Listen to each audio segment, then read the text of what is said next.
ঢাকা সহ ৮ বিভাগীয় শহরে একযোগে অনুষ্ঠিত হচ্ছে ৫০তম বিসিএস এর প্রিলিমিনারি পরীক্ষা। এ নিয়ে আরো জানাতে রাজধানীর সিদ্ধেশ্বরী বালক উচ্চ বিদ্যালয় কেন্দ্র থেকে সহকর্মী তাইফুর রহমান তুহিন এবং ময়মনসিংহ থেকে যুক্ত হচ্ছেন সহকর্মী ইলিয়াস আহমেদ। শুরুতে যাচ্ছি সিদ্ধেশ্বরী তুহিনের কাছে। তুহিন, ৫০তম বিসিএস পরীক্ষার আয়োজন কেমন দেখছেন আপনি? বিস্তারিত জানাবেন।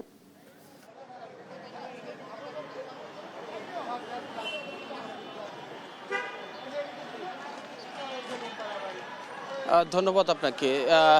আজকে কিন্তু ৫০তম বিসিএস এর যে প্রিলিমিনারি পরীক্ষা সেটি কিন্তু শুরু হয়েছে। রাজধানী সহ দেশের প্রায় ৮টি বিভাগেই কিন্তু একযোগে এই পরীক্ষা শুরু হয়েছে ১০টা থেকে, যেটি চলবে কিন্তু ১২টা পর্যন্ত। আমরা যেটি জেনেছি যে এই পরীক্ষায় প্রায় ২,১৫০ জন নিয়োগ দেওয়া হবে, অর্থাৎ ক্যাডার এবং নন ক্যাডার পদে। যার বিপক্ষে অর্থাৎ আবেদন করেছে, অর্থাৎ বিসিএস আবেদন করেছিল প্রায় ২,৯০,০০০-এরও বেশি শিক্ষার্থী কিন্তু এখানে অংশগ্রহণ করেছেন এবং তার মধ্য থেকে কিন্তু ২,১৫০ জনকে ক্যাডার এবং নন ক্যাডার পদে নিয়োগ দেওয়া হবে। তবে যেটি জানা গেছে যে এর মধ্যে কিন্তু সবচেয়ে বেশি অর্থাৎ প্রায় ৬০০-এর উপরে নিয়োগ দেওয়া হবে স্বাস্থ্য খাতে, বাকিগুলো কিন্তু অন্যান্য ক্যাডারে নিয়োগ দেওয়া হবে। তবে এই যে প্রক্রিয়া, অর্থাৎ এই যে সরকারি কর্ম কমিশন অর্থাৎ পিএসসি এবছর থেকে কিন্তু তারা শুরু করেছে যে আসলে যাতে করে প্রতি বছর যে শূন্য আসনগুলো, শূন্য পদগুলো তৈরি হবে, সেই পদগুলোতে যাতে নিয়োগ প্রক্রিয়া প্রতি বছরই সম্পন্ন করা যায়, সেই লক্ষ্যে কিন্তু এই বছর থেকে কিন্তু সেই কার্যক্রম শুরু হয়েছে। আমরা যেটি দেখেছি যে আসলে যদি আমরা হিসাব করে দেখি তাহলে দেখা যাবে যে আসলে বিসিএসে প্রত্যেকটি আসনের বিপরীতে প্রায় ৯৬ থেকে ৯৭ জন প্রার্থী প্রতিদ্বন্দ্বিতা করছেন। তবে আজকে যে এমসিকিউ পরীক্ষা, সেই পরীক্ষাটি কিন্তু ১১টায় শুরু হয়েছে, চলবে বিকেল ১২টা পর্যন্ত। তবে এখন পর্যন্ত শান্তিপূর্ণভাবেই দেশের ৮টি বিভাগেই কিন্তু পরীক্ষা অনুষ্ঠিত হচ্ছে।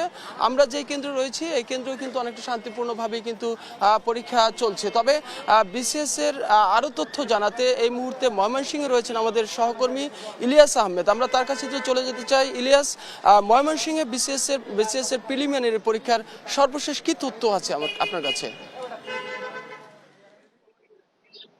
তুহিন, বিভাগীয় শহর ময়মনসিংহের ১৩টি কেন্দ্রে কিন্তু বিসিএস পরীক্ষা অনুষ্ঠিত হচ্ছে, অর্থাৎ সকাল ১০টা থেকে এই পরীক্ষা শুরু হয়েছে। একটানা দুপুর ১২টা নাগাদ কিন্তু এই প্রিলিমিনারি পরীক্ষা শেষ হবে।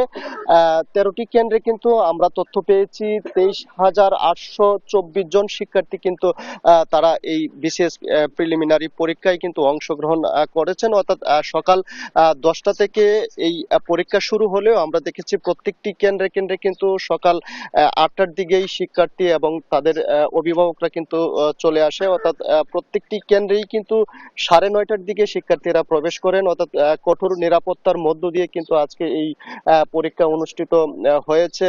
অর্থাৎ আমি যে কেন্দ্রটিতে রয়েছি সেটি আনন্দমোহন সরকারি কলেজ কেন্দ্র। সবচেয়ে ১৩টি কেন্দ্রের মধ্যে সবচেয়ে বড় কেন্দ্র হচ্ছে এটি।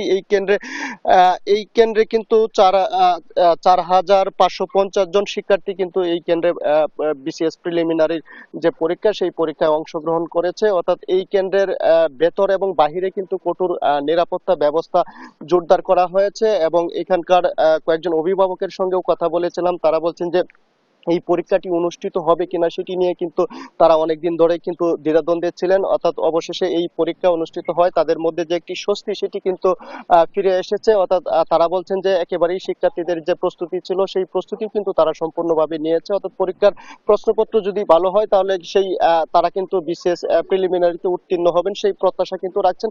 এই ছিল আমার কাছে ময়মনসিংহ থেকে বিসিএস প্রিলিমিনারি পরীক্ষা অনুষ্ঠিত হচ্ছে তা নিয়ে সর্বশেষ তথ্য।